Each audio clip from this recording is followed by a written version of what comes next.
Alors, nous allons accueillir quelqu'un qui s'appelle Hervé Fischer, qui fait partie, chacun d'entre nous, on a 1, 2, 3, 4 personnes qui nous ont marqués et qui nous ont finalement permis de structurer notre pensée et notre vie. La plupart sont mortes. La plupart viennent de la littérature, de la philosophie et sont mortes. Et très rarement, quelqu'un est vivant et nous a structurés.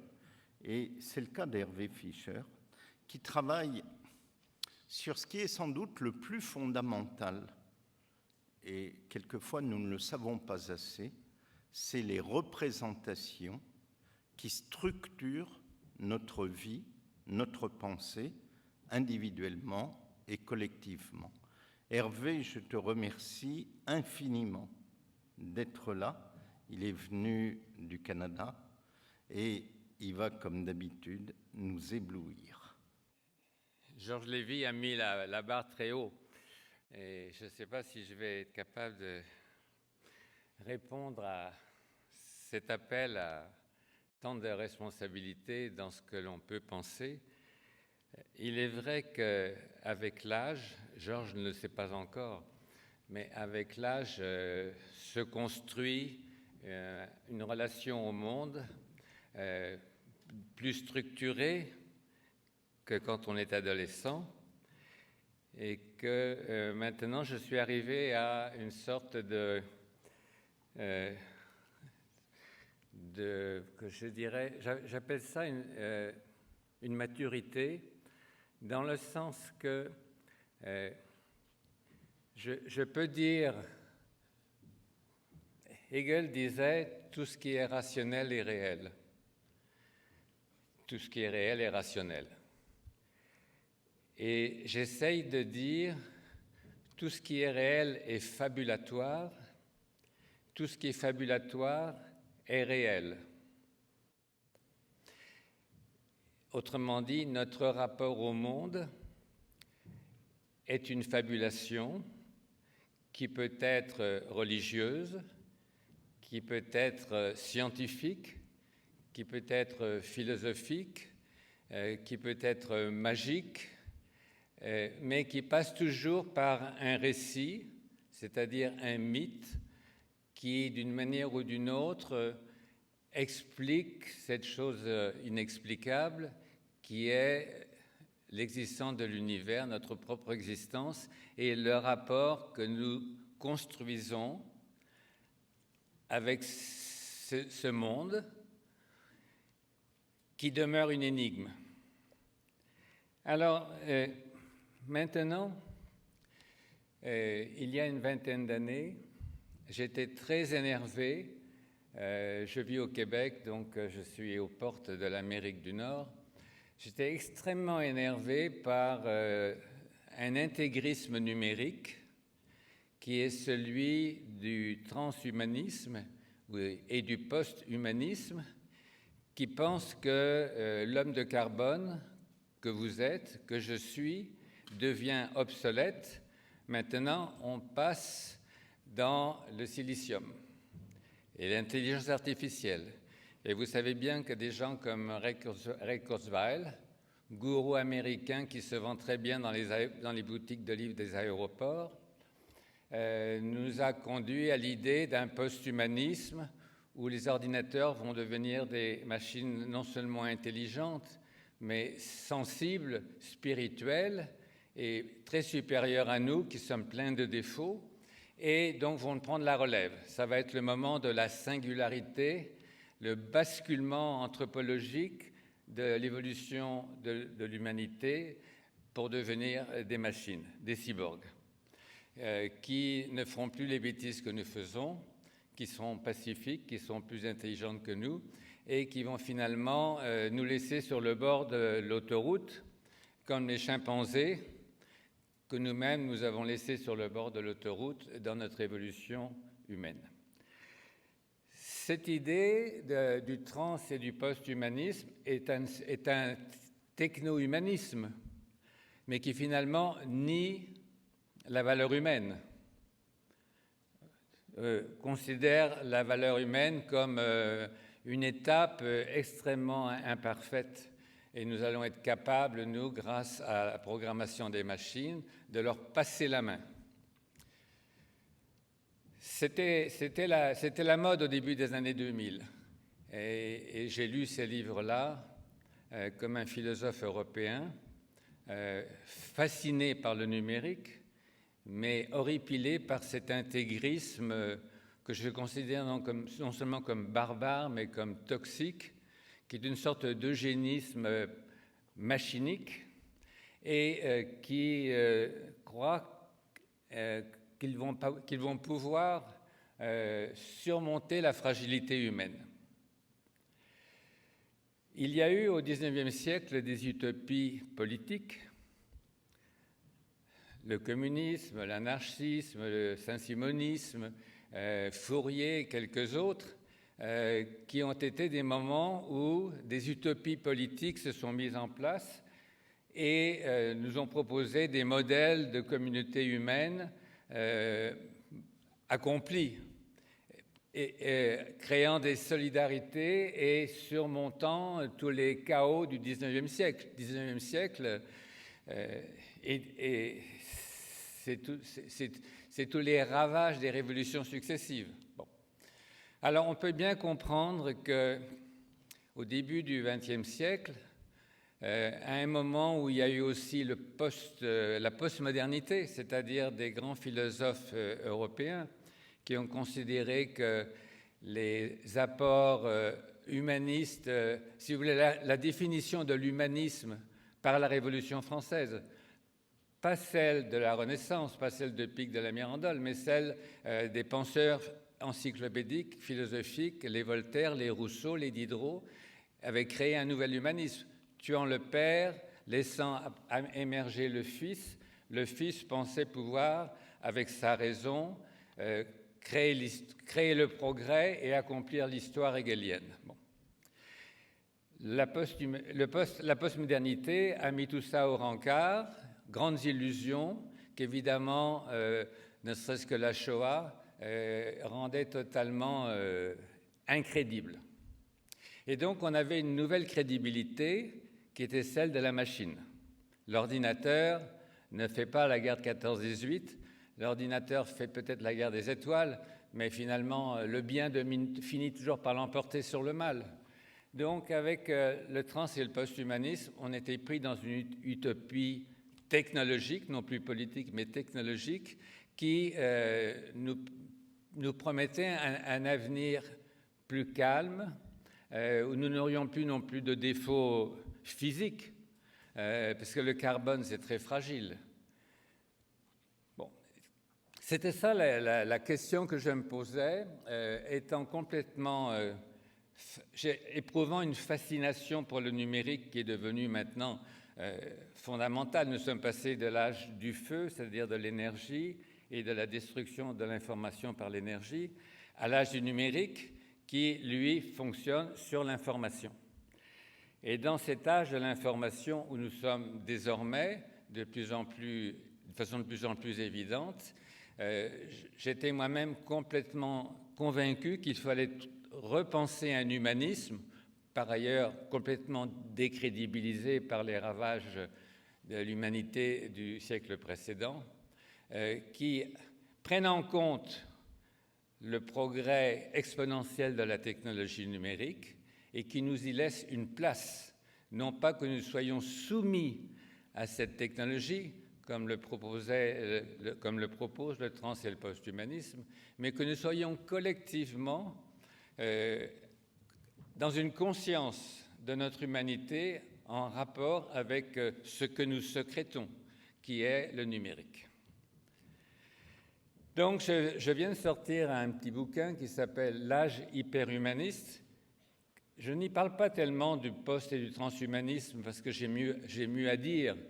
Je ne veux pas faire simplement un livre de critique trop facile contre le trans et le post-humanisme, que je considère, disons en deux mots, comme une utopie barbare. Bon.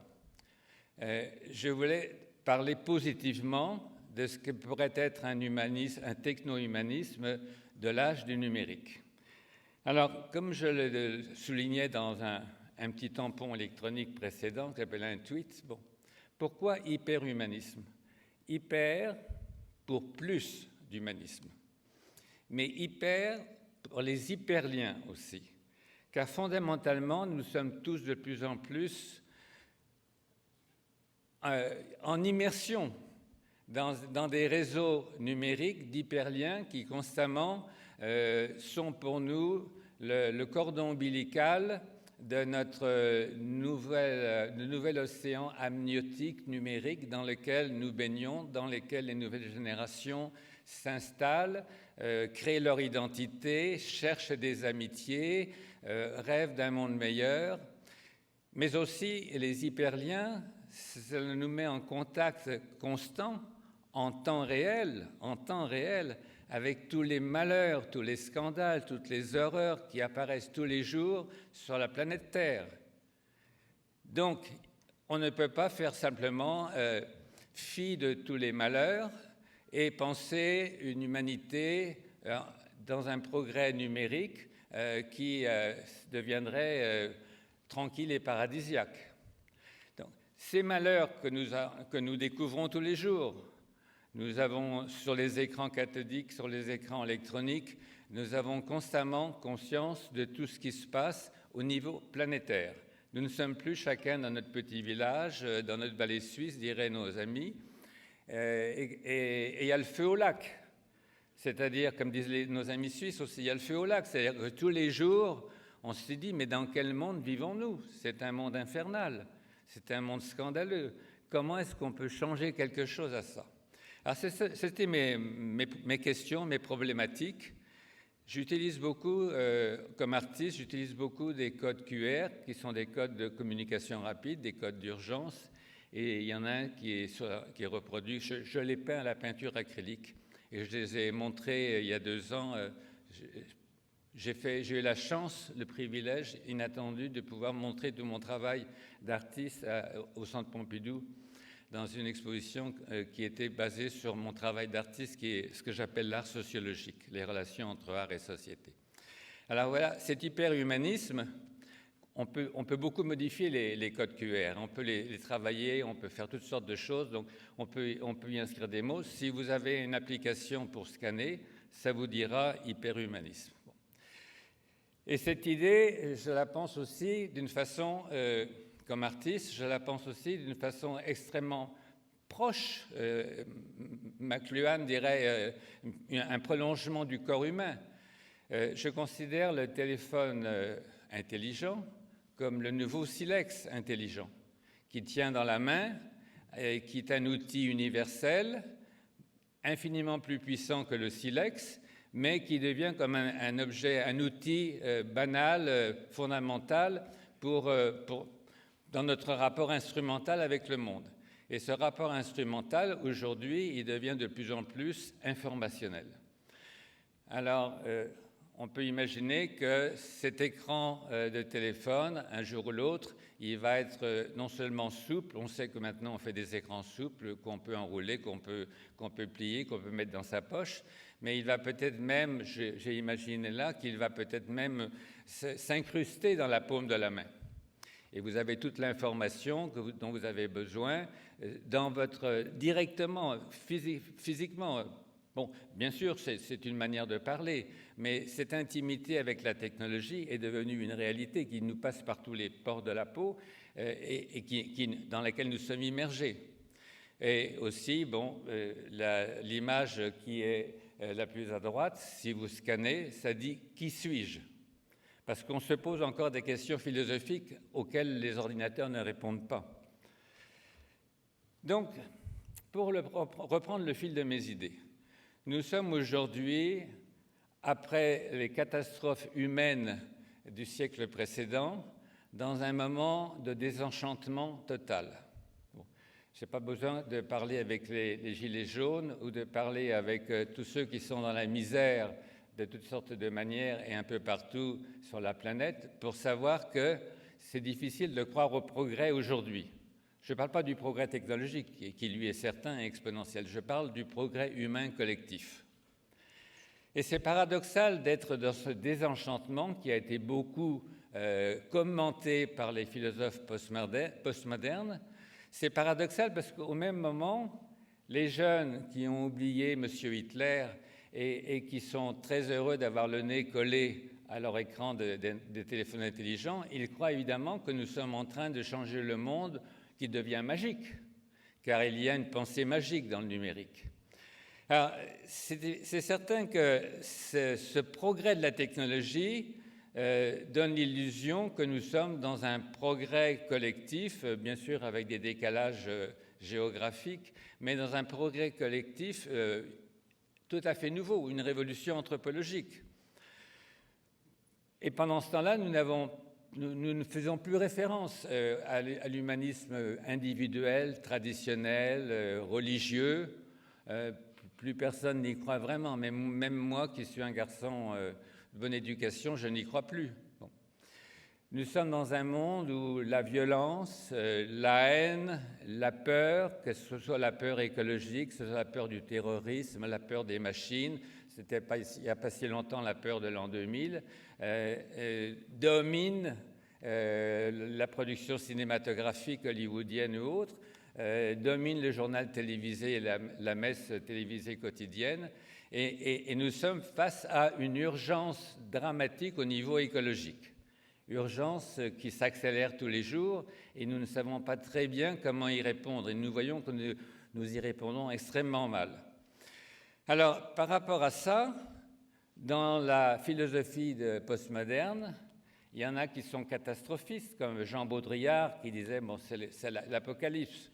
Apocalypse médiatique, tout va très mal terminer. Bon. Il y en a comme Michel Maffezoli qui disent bon, c'est normal, la violence ordinaire, c'est un très bon moteur de l'évolution, et puis chacun bricole sa petite affaire pour s'en tirer au mieux dans ce chaos planétaire. Ça ne me paraît pas suffisant parce que ceux qui tirent bien leur épingle du jeu, ce sont ceux qui ont un privilège social, professionnel. C'est sûr que mon ami Michel Maffezoli a une vie assez agréable, mais quand je lui parle de ceux qui ont une vie un peu différente, il sort la bouteille de whisky, mais il n'a pas réponse à ça. À la limite, il trouve ça normal. C'est normal, c'est la nature, c'est comme ça. Donc, la post-modernité, c'est très intelligent, c'est très lucide, mais c'est un cul-de-sac. Une fois qu'on a dit qu'on ne croit plus aux grandes valeurs de la Révolution française, qu'on vit dans une instantanéité, dans la tribu, et puis qu'on constate, on ne s'implique pas pour corriger des choses qui seraient inspirées par une pensée éthique binaire du bien qu'on oppose au mal, bon, on vit qu'à un cas, pas trop mal. Et Jean-François Lyotard voyait lui-même le monde actuel comme un jardin d'idées qui seraient toutes plus ou moins équivalentes. On peut faire l'inventaire des différentes plantes, mais il n'y en a pas une qui est meilleure que l'autre. Et finalement, on était avec Jean-François Lyotard, qui est quand même celui qui a écrit la condition postmoderne, qui a été la première expression de cette période de postmodernité. Et finalement, il nous voit comme une sorte de chaos avec des flux, des ressacs, de l'agitation moléculaire, de toutes les molécules que nous sommes. Et puis, il constate finalement qu'on ne peut plus faire de philosophie. On est dans l'ère de la post-vérité. Vous savez, post-vérité, post-histoire, post-humanisme, on est dans ce vocabulaire-là. Bon. Nous sommes dans une sorte de big data chaotique qu'on essaye d'analyser, et on voit bien qu'au niveau politique, on a des remontées de fascisme, de populisme dans des pays où on aimerait bien que ça se passe mieux, mais qui nous prennent à la gorge un peu de tous côtés, y compris en France. Je ne parle pas seulement de la Pologne catholique ou de la Hongrie qui a peur des Turcs, immigrants islamiques, mais je parle aussi vous savez de qui je parle. Bon. Alors, je n'accepte pas, comme philosophe, que nous soyons dans une ère de post-vérité. Je sais que toute vérité est une fabulation. La mise-analyse que je développe est une théorie relativiste qui dit bien qu'il n'y a pas de vérité. La vérité dépend du temps, du moment, de la personne, mais chacun fabrique une vérité, essaye de s'approcher d'une vérité plus efficace, plus acceptable, qu'elle soit scientifique, philosophique ou romanesque ou politique, institutionnelle, juridique, etc. Voilà où nous en sommes. Le bilan ou le diagnostic, si vous voulez, n'est pas très joyeux. Et voilà, si vous scannez cette petite peinture, vous verrez effectivement que le code-barre vous dit « la vie, à quoi ça sert ?» On peut vraiment se poser la question. On ne sait pas à quoi ça sert. Et s'il y a ici une d'entre vous qui peut me dire à quoi ça sert la vie, j'écouterai la réponse avec intérêt. Peut-être vous avez plusieurs réponses contradictoires, évidemment, qui sont liées à votre confort mou individuel ou à votre héroïsme courageux, mais ça demeure l'énigme. Par rapport à toutes ces questions-là, et par rapport à l'intelligence lucide, c'est-à-dire pessimiste dans laquelle j'ai été éduqué catholique et intellectuel pessimiste. Ça, c'est mon héritage parisien avant que j'aille vivre dans le Nouveau Monde. La fatalité, c'est quelque chose qu'il faut admettre, c'est la catastrophe de toute la civilisation arabe, Inch'Allah. Et on est dessaisi, on est un pion de Dieu, on est dessaisi de sa liberté individuelle de création, et c'est une catastrophe civilisationnelle. Et dans l'intégrisme, ça devient un terrorisme insupportable. Bon. Il faut défendre des idées qui sont celles de la Révolution française. Ce n'est pas parce que les idées de la Révolution française ont tourné à l'échec les unes après les autres qu'elles avaient tort. Au contraire, il faut penser qu'on n'a pas réussi parce que ces idées étaient des utopies trop inaccessibles, mais le monde crie que nous avons besoin de progrès. Je ne parle pas du progrès technologique, je parle du progrès humain, éthique et collectif. On ne peut pas accepter d'être abandonné à une fatalité et sans capacité de réagir. Bien entendu, la thermodynamique nous dit que, bon, vous savez un petit peu tout ça, mais il y a toujours une marge de liberté dans le déterminisme de l'astrophysique, de la cosmologie contemporaine. Il y a une marge de liberté qui est acceptée dans les lois du chaos, qui est acceptée dans la thermodynamique. Et cette petite marge de liberté que nous avons chacun, il faut la saisir. Et il faut revenir à une idée positive de l'être humain, malgré le discrédit de l'humanisme traditionnel, malgré la condamnation de l'humanisme humain fragile par le trans et le post-humanisme. Il faut revenir à cette idée que nous avons une petite marge fragile de liberté dans laquelle nous pouvons inscrire notre volonté, dans laquelle nous pouvons inscrire notre capacité de création. Il y a deux personnages de la mythologie grecque qui m'intéressent énormément. Dans la mythologie biblique, c'est évident qu'on est foutu à cause du péché originel. Nous vivons dans une vallée de souffrance. Tout ce qu'on peut faire, c'est de souffrir encore plus pour mériter le paradis. C'est pas très joyeux. Bon. Dans la mythologie grecque, c'était beaucoup plus joyeux. On avait Prométhée qui avait volé le feu de Zeus pour le donner à l'être humain, puis il commençait à être homo fabricator, fabriquer le monde d'ici-bas pour l'améliorer, le rendre plus vivable, plus puissant, etc. Et avec cette fabrication, bien sûr, il y a aussi tout le malheur qui vient de la boîte de Pandore. Mais il y a une autre figure qui, pour moi, est fondamentale, que j'associe à Prométhée, c'est Sisyphe. Sisyphe, c'est celui qui, tous les matins, avec persévérance, résilience, remet sur ses épaules tout le malheur de l'humanité et remonte la montagne, sachant qu'en haut, la charge va retomber en bas. Mais demain, il va recommencer. C'est un peu notre condition humaine. Condition humaine, on l'a dit à plusieurs reprises dans les conférences précédentes, elle n'est pas tellement la condition humaine d'André Malraux et de l'épopée. Nous sommes dans une condition mortelle. Ce qui est fondamental dans l'existence humaine, c'est que nous sommes dans une condition mortelle. Nous savons que nous allons mourir et il faut nous organiser par rapport à cette conscience que nous avons, dont on a rappelé précédemment qu'évidemment, éventuellement, moi j'ai 2 perroquets de chat, je ne suis pas sûr qu'ils aient vraiment conscience qu'ils sont dans une condition mortelle. Nous le savons. Bon. Alors, dans cette situation, je distingue l'intelligence pessimiste, qui est la plus grande intelligence en apparence, mais qui n'est pas forcément complètement lucide, parce qu'il y a une petite marge de liberté et de créativité possible. Et je considère l'intelligence optimiste, qui pour moi est la plus importante et qui n'est pas à la mode. Un intellectuel parisien qui vous dit qu'il est optimiste, vous passez votre chemin. C'est un grand naïf, bon, il n'a pas de mémoire historique, et puis il croit à une utopie. Bon.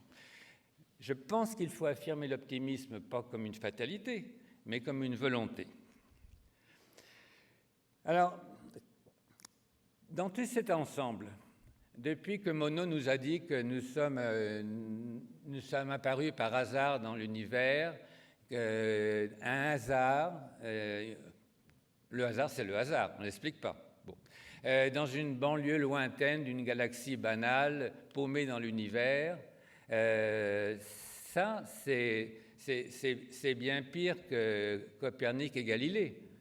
Parce que c'est vrai que Copernic et Galilée ont déjà décentré la Terre, mais avec la cosmologie de Monod, nous sommes nulle part, nowhere.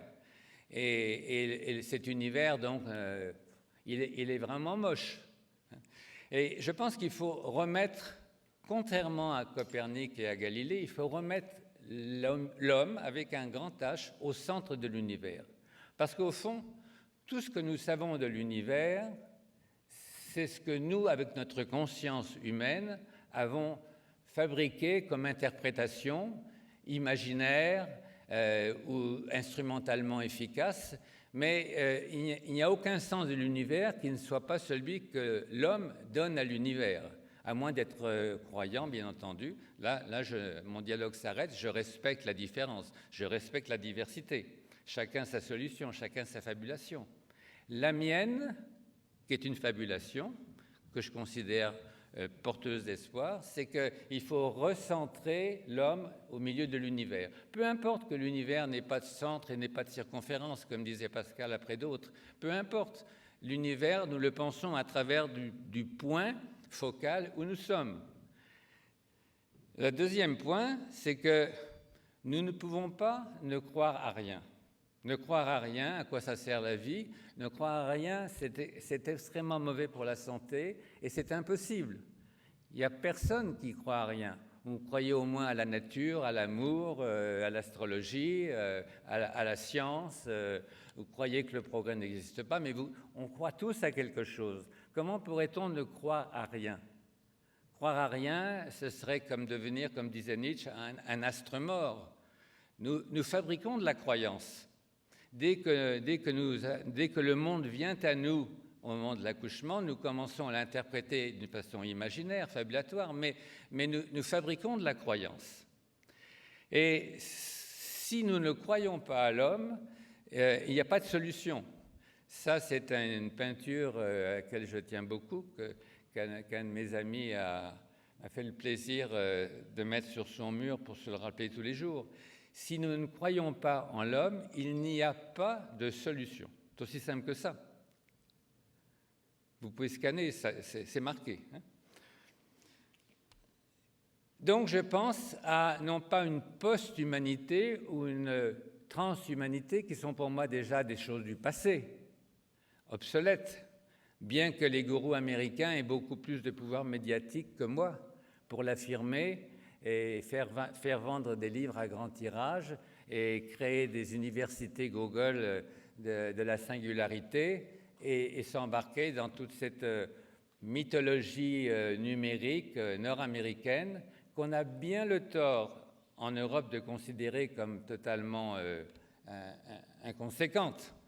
Parce que malheureusement, les philosophes européens ont rejeté en immense majorité, je pourrais vous en citer 10 parmi les plus connus, à commencer par Finkielkraut, pour qui le numérique, c'est le cheval de Troie de l'impérialisme américain, qui n'ont rien compris à l'émergence de l'âge du numérique, qui appartiennent vraiment à la génération précédente.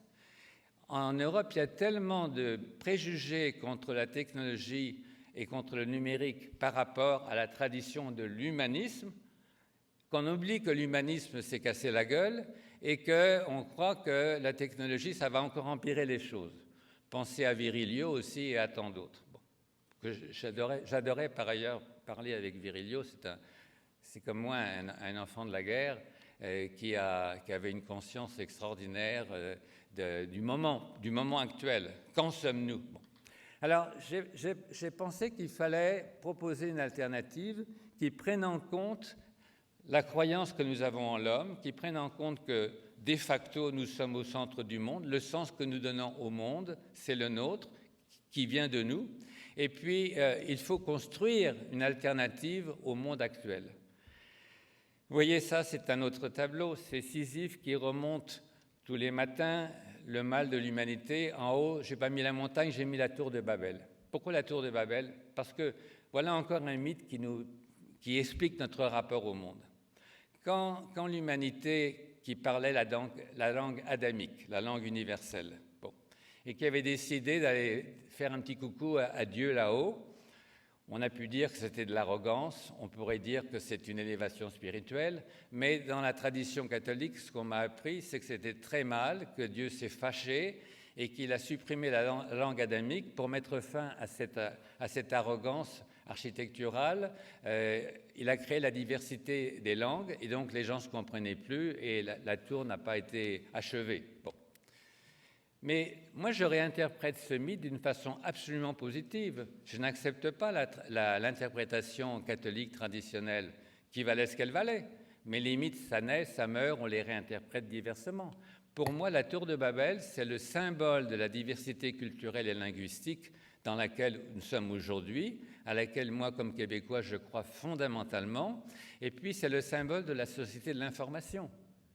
Et pour moi, mettre Sisyphe en bas de la tour de Babel, au moment où l'Europe se défait, se refait, c'est cette idée qu'on est capable de reconstruire une pensée planétaire. Donc, je suis complètement converti au numérique. Pour moi, les hyperliens numériques, c'est une nouveauté majeure. C'est aussi important que le silex. Bon. Et ces hyperliens numériques, c'est en même temps une boîte de Pandore, mais c'est en même temps un lien humain qui constitue un fait anthropologique inédit. Je peux parler avec des gens qui sont de l'autre côté de la Terre, en temps réel, communiquer en une seconde, pas à l'hôtel Forest Hill, où l'Internet est pourri, comme c'est très souvent malheureusement le cas dans les grands hôtels parisiens. C'est inacceptable, mais on n'y peut rien. Bon, c'est comme ça. Je dis ça pour ceux qui sont dans cet hôtel en face. Pour moi, c'est insupportable de ne pas pouvoir communiquer et immédiatement faire un Skype avec ma femme. Je trouve ça nul. Bon.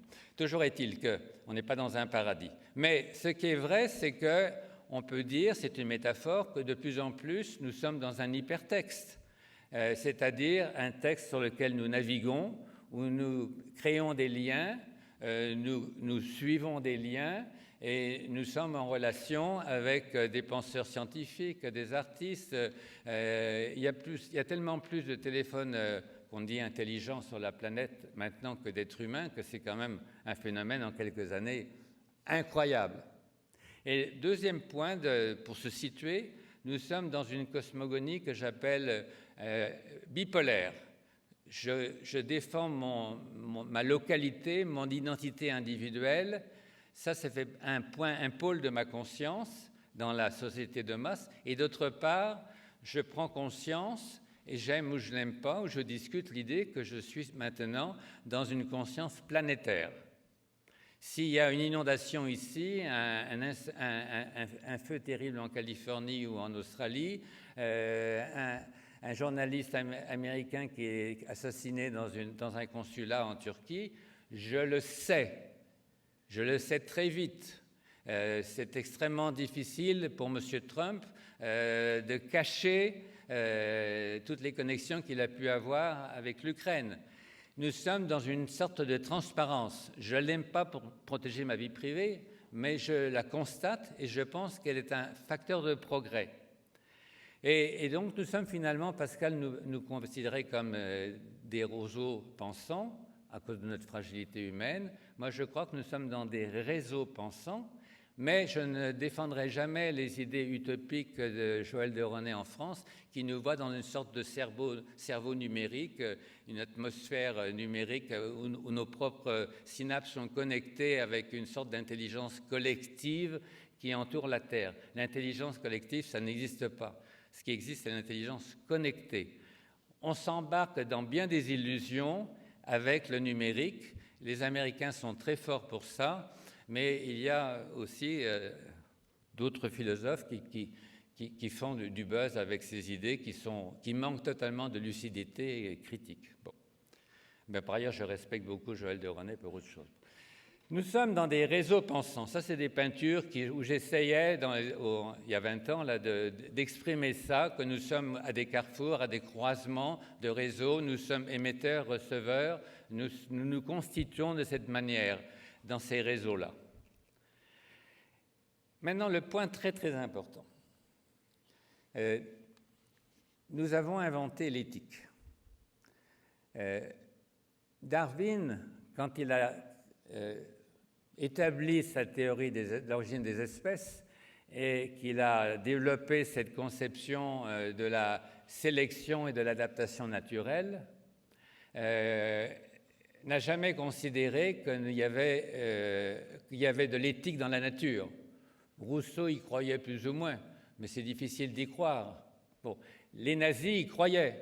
Lisez ce livre de Jonathan Chapouleau qui parle de la révolution culturelle nazie. Les nazis, pour se légitimer dans leur barbarie, ont pensé le droit, non pas comme un droit de la Révolution française, universel des droits humains, mais l'ont pensé comme le droit du peuple, folk, le droit de la nature, et ils disaient, et les pères professeurs docteurs allemands sont très très forts, ils ont légitimé avec des grands livres le fait qu'il faut réécrire le droit naturel parce que cette sorte de pensée universaliste, humaniste, révolutionnaire à la française, finalement, ça a créé la dégénérescence du peuple allemand.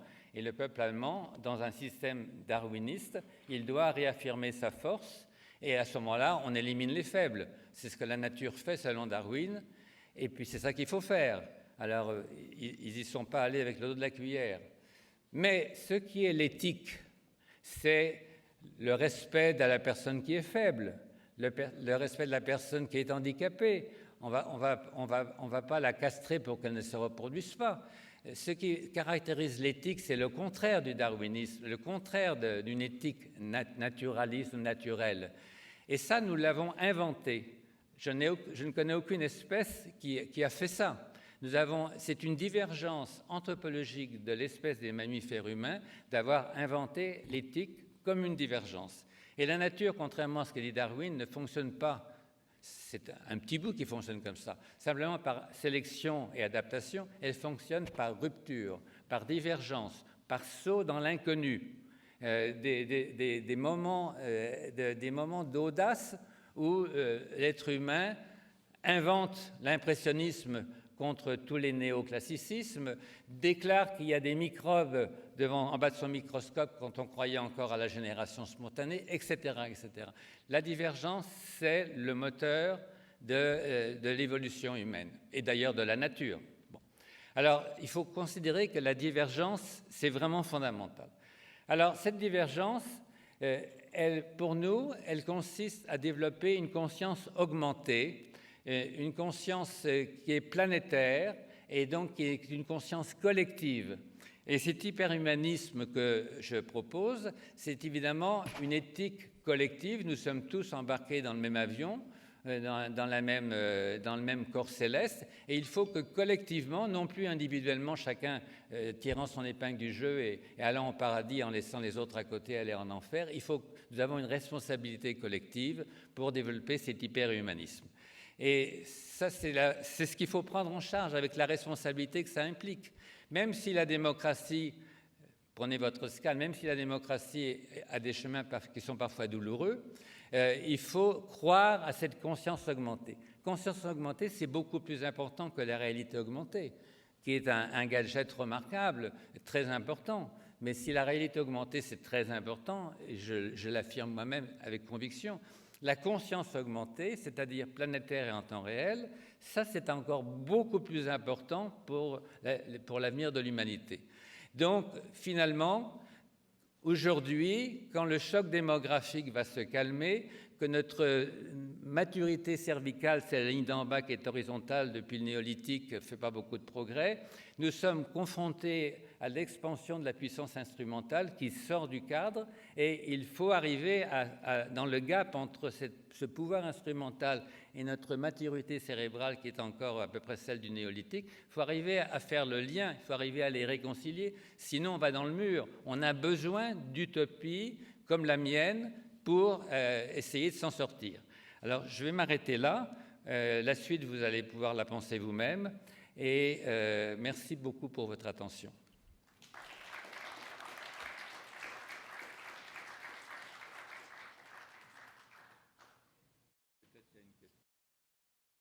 Bonjour, alors on va sauter les questions à cause du timing, mais je vous invite à retrouver Hervé Fischer à la séance de dédicace immédiatement, et vous pourrez certainement lui poser les questions que vous souhaitez lui poser. Donc je vais tenter de résumer et de synthétiser votre intervention. Finalement, vous vous inscrivez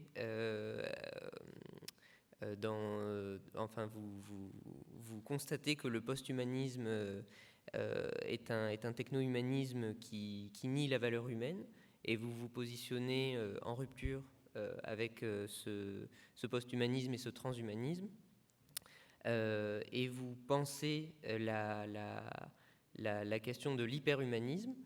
Pourquoi hyper? Vous dites qu'il faut finalement plus d'humanisme, et puis c'est lié aussi aux hyperliens du monde numérique, et donc vous voulez penser un humanisme qui prenne en compte le numérique, mais qui laisse une place à l'humanité, et donc vous proposez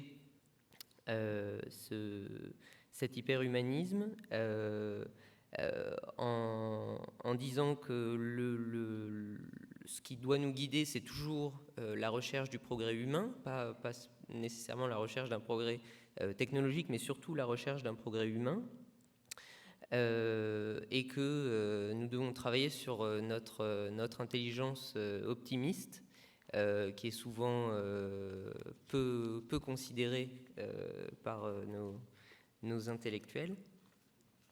Et donc finalement, vous dites que nous avons tous, nos vérités sont des fabulations, nous croyons tous finalement en des mythes, et toute l'évolution nous a montré que nous croyons en des mythes très différents. Et le mythe que vous proposez, c'est le mythe de l'homme, c'est de recentrer notre pensée autour de l'homme, puisque nous percevons l'univers à travers nous-mêmes. C'est le sens que nous mettons dans notre perception qui est important. Et donc vous proposez cette hyper-humanité et cette intelligence connectée, et vous expliquez la nécessité de notre responsabilité collective et de notre conscience collective.